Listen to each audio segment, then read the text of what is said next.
আপনার গাভীকে বারবার বীজ দেওয়ার পরেও মিস করতেছে, তাহলে এই ভিডিওটা আপনার জন্য। কৃত্রিম প্রজনন করানোর পর গাভী বারবার মিস করছে বা কনসেপ্ট করছে না, এর পিছনে প্রধান কয়েকটি কারণ থাকতে পারে। সঠিক সময়ে নির্বাচন না করা। একটি গাভী যখন হিটে আসে নির্দিষ্ট সময় পর বীজ দিতে হয়। খুব ভোরে হিটে আসলে বিকেলে বীজ দিতে হয়, বিকেলে হিটে আসলে পরের দিন সকালে বীজ দিতে হয়। সময় এদিক ওদিক হলে গর্ভধারণের সম্ভাবনা অনেক কমে যায়। তাই একটি গাভী যখন হিটে আসবে 12 থেকে 18 ঘন্টার মাঝামাঝি বীজ দিতে হবে। অনেক সময় দেখা যায় জরায়ুতে ইনফেকশন।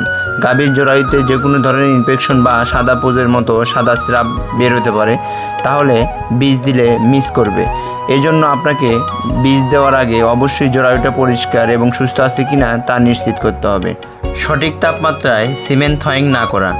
সিমেন্ট স্ট নির্দিষ্ট তাপমাত্রায় সাধারণত 37 ডিগ্রি সেলসিয়াস তাপমাত্রায় থয়িং করতে হয়, তাহলে শুক্রাণু ভালো থাকে। যদি এদিক সেদিক হয় তাহলে শুক্রাণু নষ্ট হয়ে যায়। অভিজ্ঞ টেকনিশিয়ানের অভাব। সঠিক সময়ে সঠিক নিয়মে সঠিক স্থানে বীজ পুশ না করতে পারলে গর্ভধারণ ব্যর্থ হয়। ভিডিওটা শেয়ার দিয়ে সবাইকে জানার সুযোগ করে দিবেন। তাই গাভীকে কৃত্রিম প্রজনন করার আগে তার শারীরিক সুস্থতা নিশ্চিত করুন এবং অভিজ্ঞ টেকনিশিয়ানের পরামর্শ নিন।